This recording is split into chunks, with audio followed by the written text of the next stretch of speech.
I'm Alvina, a 34-year-old stay-at-home mom. My family consists of my husband, Morris, our two daughters who are in elementary school, and we live with my in-laws on the same property, so we are a household of 6. Before I got married, I worked night shifts, but Morris suggested that I quit my job if it meant we could spend more time together, so I decided to stay at home instead. I spent my time raising our kids, and later worked part-time when things were more manageable.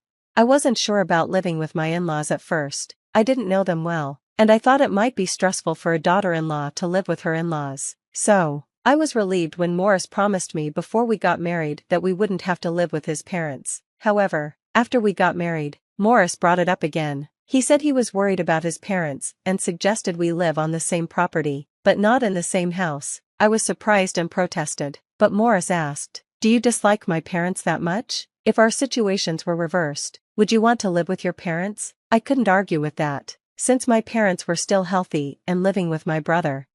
Even though I wasn't sure about it, Morris told me that his parents had already started building a house on our property, and we couldn't say no, so we ended up living together. But I made one condition: we wouldn't interfere in each other's lives. This is how our shared living situation began. My in-laws agreed to this, and we lived separate lives. I would join them for meals once or twice a week. The house they built on our property was nice, and I even thought it might be a good thing for us, since we could inherit it one day.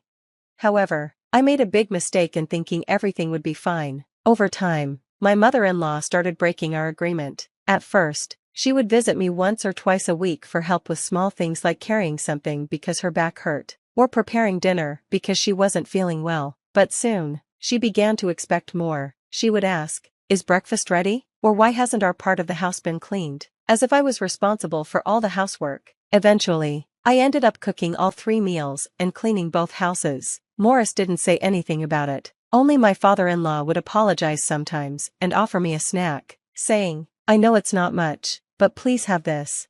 My mother-in-law didn't just interfere with housework. She also started to have strong opinions about how we raised our children. She would say things like, "Your girls should be taking these lessons," or "Why don't your daughters help with housework? What did you have 2 girls for?" Every time she said these things, my father-in-law would defend me, reminding her that we had agreed not to interfere in each other's lives. She would apologize, saying she felt weak and unwell, but after a while, the complaints would start again. When I tried to talk to Morris about it, he would tell me, "We're family. You need to be flexible when things get tough. It's your fault for not handling it better." I felt frustrated every day. Then, one day, my mother-in-law collapsed at home. We called an ambulance, but she passed away suddenly from a seizure. I felt a mix of sadness and relief, as the constant stress from her interference was finally over. Even though she had broken the agreement, my father-in-law had always been kind to me. I tried to take care of him, and he often thanked me, saying he was sorry for not sticking to the agreement and that he couldn't handle housework on his own. My daughters loved their gentle grandfather, and we had some peaceful days together.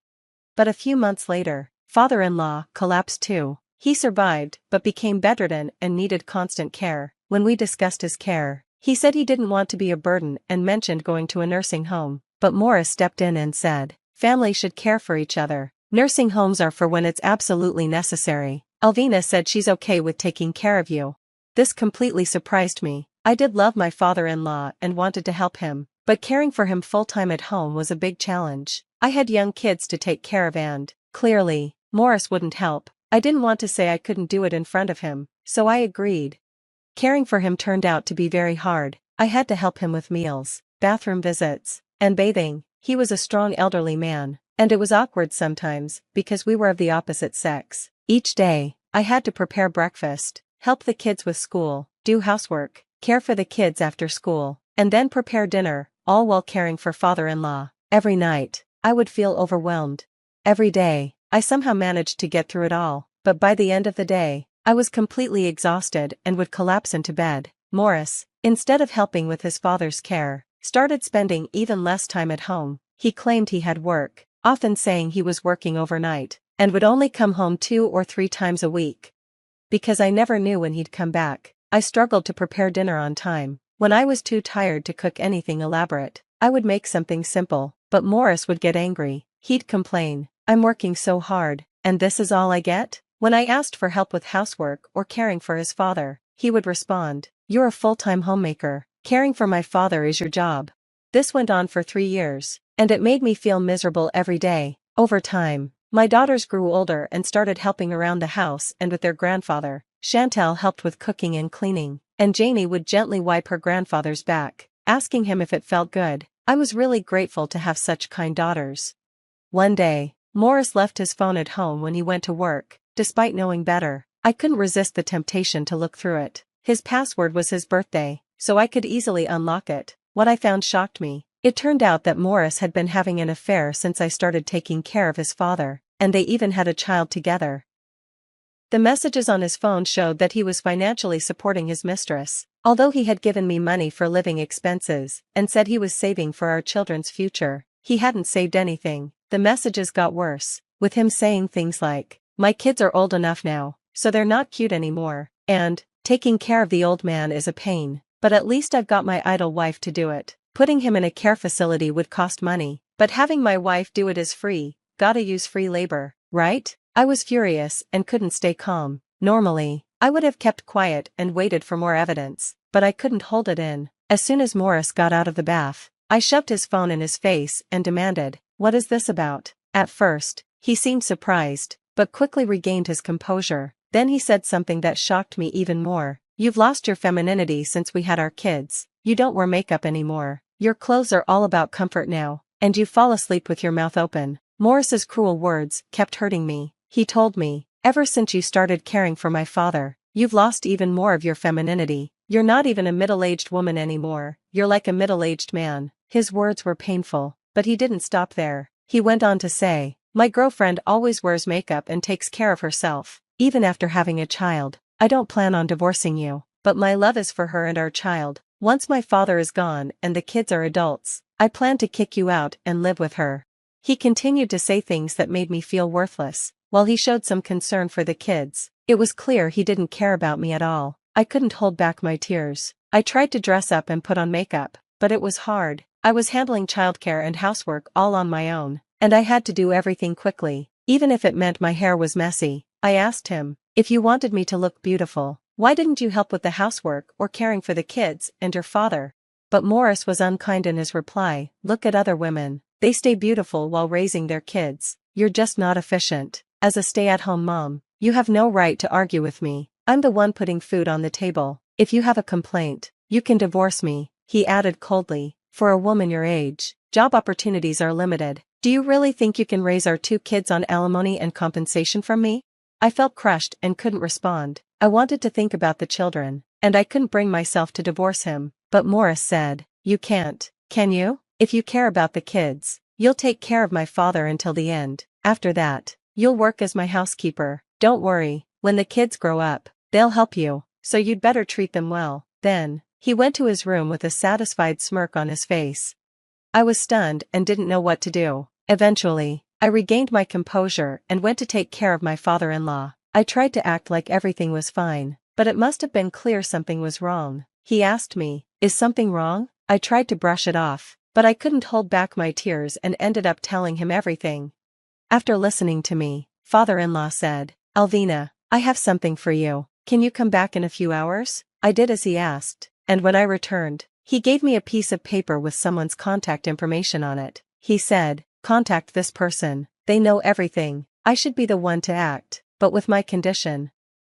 And he smiled. A few days later, Morris told me, "I'll be on a business trip for a week. I guess it's better for you too if we call it a business trip, right? I'll enjoy the sightseeing." I decided to take action while Morris was away on his week-long business trip. A week later, when he came home, he was furious and panicked. Everything was gone. I calmly asked him, "How was your week-long affair trip? Did you enjoy it?" Morris shouted, demanding to know what was going on. I explained to him that the contact my father-in-law had given me was for a man named Mr. Corey, an old friend of his who was a large landowner. Mr. Corey had always wanted the land where my in-laws' house stood and had been trying to buy it for a long time. My father-in-law had always refused, saying he planned to leave it to his son, Morris, but after seeing how Morris was acting, my father-in-law decided it was best to sell. Before Morris left, I had already spoken to Mr. Corey and we arranged to sell the house and land for a price much higher than the market rate. My father-in-law even asked Mr. Corey to demolish the house during the week Morris was gone. When Morris returned, all he found was an empty lot. We planned to build a new house using the money from the land sale. When Morris heard this, he tried to convince me to rely on him, saying, "You're jobless, right? Even if your father builds a house, you can't expect to live comfortably without my income." But I told him, "Don't worry about me. I got a job offer from a company run by an acquaintance." Then I turned the tables and asked, "Morris, shouldn't you be worrying about yourself instead?" When he asked what I meant, I explained that his job was only secure because his father was friends with the company president. But now that my father-in-law had cut ties with him, I told him, "The president said you could be fired because of your poor work and your affair."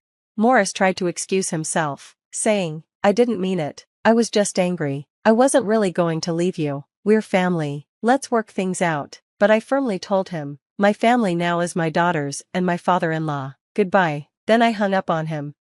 Morris called several times after that, but I ignored him. Later, my divorce from Morris was finalized. I claimed compensation from both Morris and his mistress, as I had plenty of evidence of his affair. Through various sources, including the president of his company, I found out that Morris had been embezzling company funds to support his double life. Morris not only lost his job but was also being sued for damages. He tried to move in with his mistress, but she dumped him when she realized he had no money left. Now, Morris is struggling to find a new job while working multiple part-time jobs to pay off his debts and child support. As for me, I plan to live with my daughters and my father-in-law in a rented house until we can move into the new house my father-in-law is building for us. When my father-in-law offered to build the house, he said he wanted to move into a care facility, and that he wanted us to live happily there. I told him, "What are you talking about, Dad? We're family. It would make the girls sad. Let's live together." My daughters also took his hand and said, "We want to live with Grandpa." My father-in-law, with tears in his eyes, thanked us. Although it's tough to work and take care of him, my daughters help out.